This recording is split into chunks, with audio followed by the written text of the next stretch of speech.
Shalom, saudara yang dikasihi Tuhan.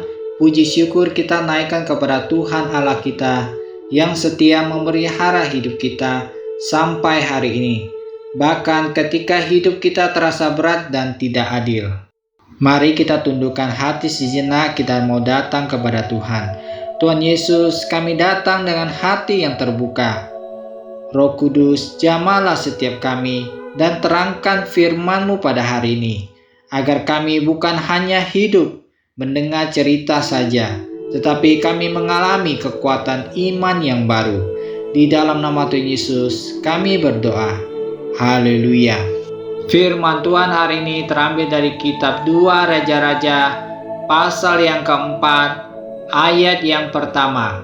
Salah seorang dari istri-istri para nabi mengadukan halnya kepada Elisa sambil berseru, "Hambamu suamiku sudah mati, dan engkau ini tahu bahwa hambamu itu takut akan Tuhan. Tetapi sekarang penagih hutang sudah datang untuk mengambil kedua orang anakku menjadi budaknya." Demikian firman Tuhan. Saudara yang dikasihi Tuhan, janda ini bukan perempuan sembarangan. Ia adalah istri dari seorang nabi, orang yang hidup takut akan Tuhan. Suaminya melayani Tuhan dengan setia, tetapi ia meninggal dalam keadaan miskin dan meninggalkan hutang. Hutang itu begitu besar, sampai penagih hutang datang untuk mengambil kedua anaknya menjadi budak. Ini bukan sekedar masalah ekonomi, ini adalah kehancuran hidup.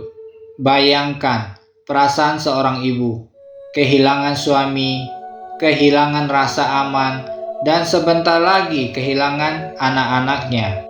Dan di titik inilah manusia sering berkata, "Tuhan, kenapa Engkau diam? Tuhan, bukankah kami sudah setia?" Tetapi janda ini melakukan satu hal yang penting. Ia datang kepada Nabi Elisa. Ia tidak datang membawa solusi.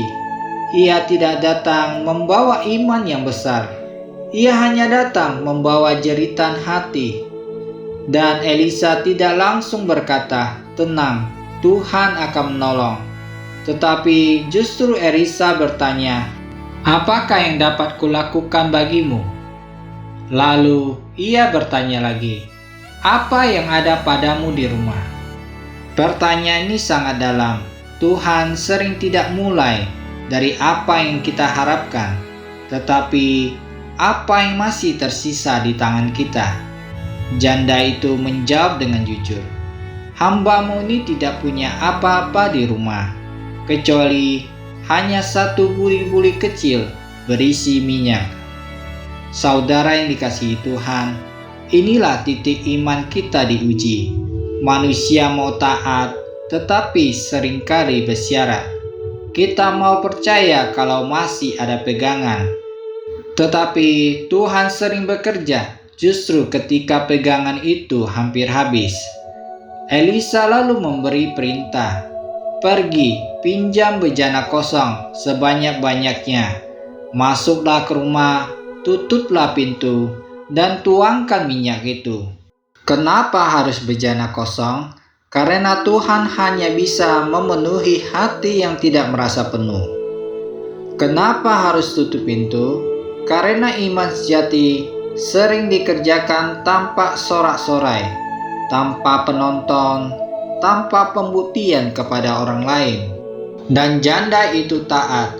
Ia menuangkan minyak, bejana pertama penuh, bejana kedua penuh, bejana demi bejana dipenuhi.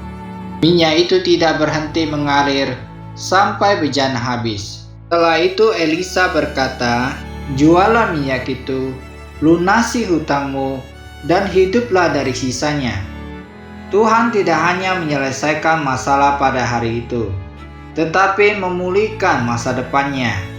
Inilah kuasa Tuhan kita, Jehovah Jireh, Tuhan yang menyediakan, bukan hanya sekedar mencukupkan sesaat, tetapi menopang hidup umatnya.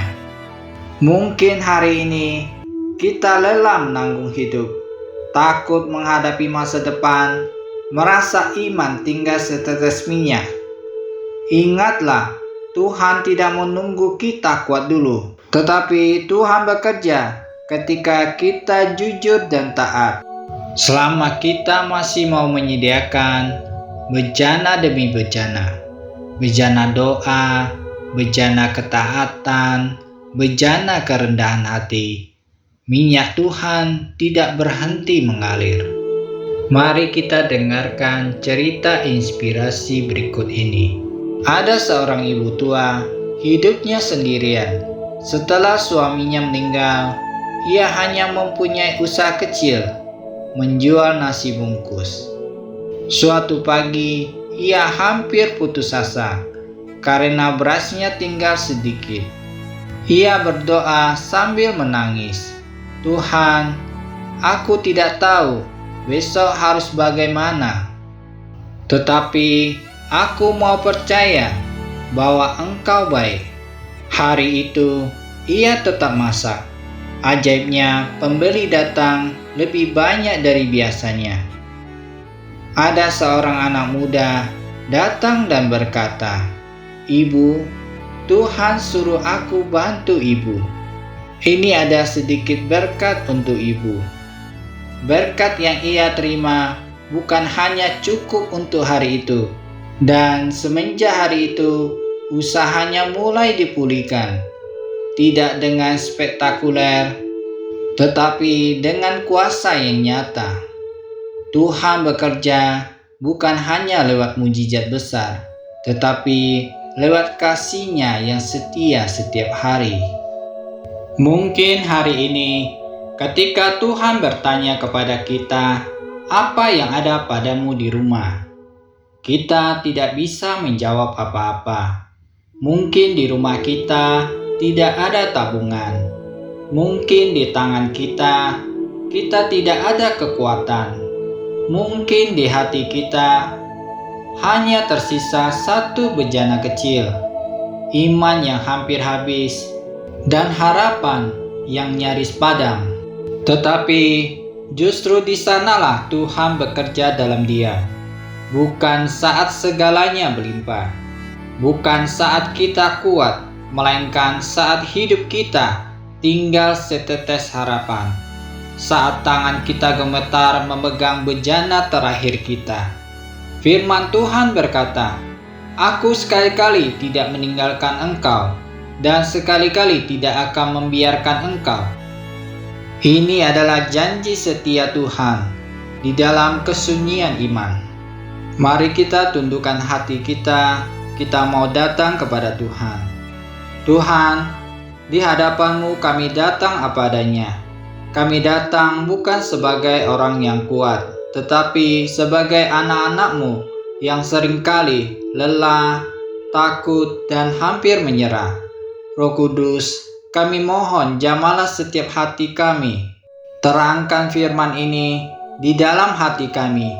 Ajari kami untuk percaya bahwa ketika kami tidak punya apa-apa lagi, disitulah Engkau mulai bekerja dengan kuasa-Mu yang ajaib. Tuhan, kami serahkan ketakutan kami serahkan kekurangan kami serahkan masa depan kami yang belum kami mengerti. Kami mau belajar berserah. Kami percaya minyak itu tidak akan habis, pengharapan itu tidak akan mati, karena tangan-Mu yang setia memegang hidup kami. Di dalam nama Tuhan Yesus, kami berdoa. Amin. Haleluya. Saudara yang kasih Tuhan, kita akan berjumpa lagi di dalam renungan firman Tuhan berikutnya.